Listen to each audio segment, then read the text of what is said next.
विपक्ष कह रहा है कि वक्फ संशोधन बिल जब से लोकसभा राज्यसभा में पास हुआ, जदयू का एक के बाद दूसरा विकेट गिरना चालू हो गया। क्या लगता है बिहार और भारत के मुसलमानों को समझाते समझाते अपनी पार्टी के ही अल्पसंख्यक समाज को आप लोग नहीं समझा पाए? सबसे पहली बात तो ये विपक्ष प्रायोजित प्रोपगंडा है।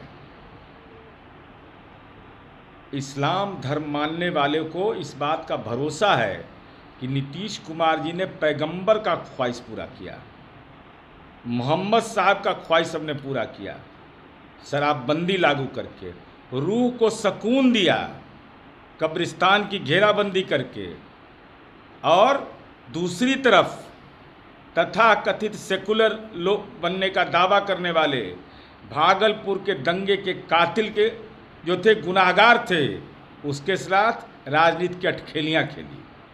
वैसे लोग हैं जो हिंदू का भी ज़मीन दान में ले लेते हैं, मुसलमान का भी बख्शिश करा लेते हैं।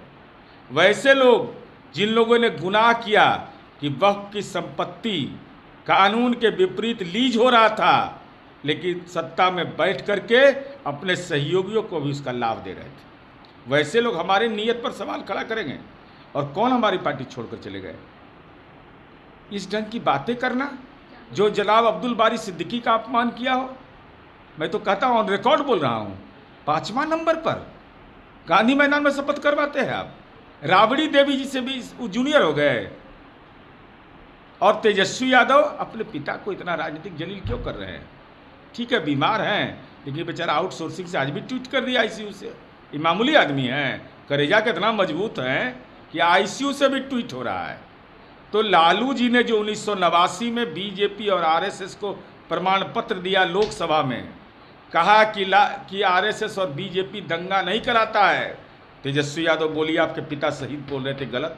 लेकिन तेजस्वी यादव जिस तरीके से कहे, या फिर आरजेडी के ट्विटर हैंडल से ये भी कहा गया है, बताया गया है कि नीतीश कुमार अब चितीश कुमार हो गए, और साथ ही नीतीश कुमार को आरएसएस की पार्टी और नीतीश कुमार का कोई अस्तित्व नहीं रह गया है, उनकी पार्टी का भी अस्तित्व इस बार के चुनाव से पहले खत्म हो जाएगा। तो 4 गो पर हम ही टंग गए, और उसके पहले भी कह रहे थे कि तीन नंबर की पार्टी है।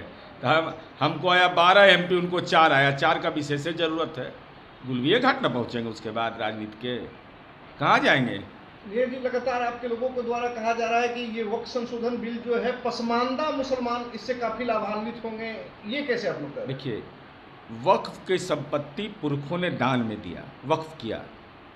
वक्फ आम होता है, इसके 3 अलग अलग प्रारूप है। कुछ लोग अपने परिवार के लिए करते हैं। तो वक्फ की संपत्ति का जो विकास होना चाहिए वो कब्रिस्तान के रूप में होना चाहिए, घेराबंदी के रूप में। जो प्रॉपर्टी से आय हो रहा है वो क्या रहा था? सरकार घेराबंदी करवाई।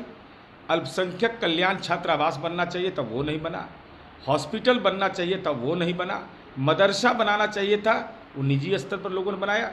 वक्फ बोर्ड को ये सारे काम करने चाहिए थे। और इससे किसको फ़ायदा मिलेगा? जो यतीम बच्चे हैं, गरीब बच्चे हैं, वो गरीबी पसमंदा में ज़्यादा है, इसको कोई इनकार नहीं कर सकता। यह कोई दावा नहीं कर सकता है। किसी मुसलमान भाई से पूछिएगा, क्या आप सहमत हैं कि क्या जो भी संपत्ति वक्फ की है उसका 100% सदुपयोग हो रहा था और उसका 100% आमदनी यतीम में खर्च हो रहा था? जरा है तो कोई बात नाम आगे आके बताएं।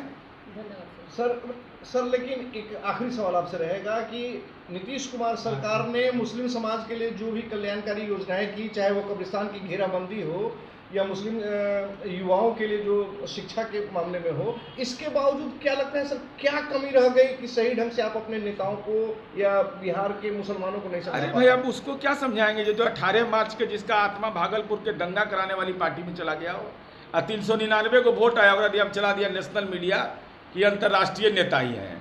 399 को वोटे उनको आया है, 3,11,111 में। हम सब निकालें ढाका विधानसभा का रिकॉर्ड।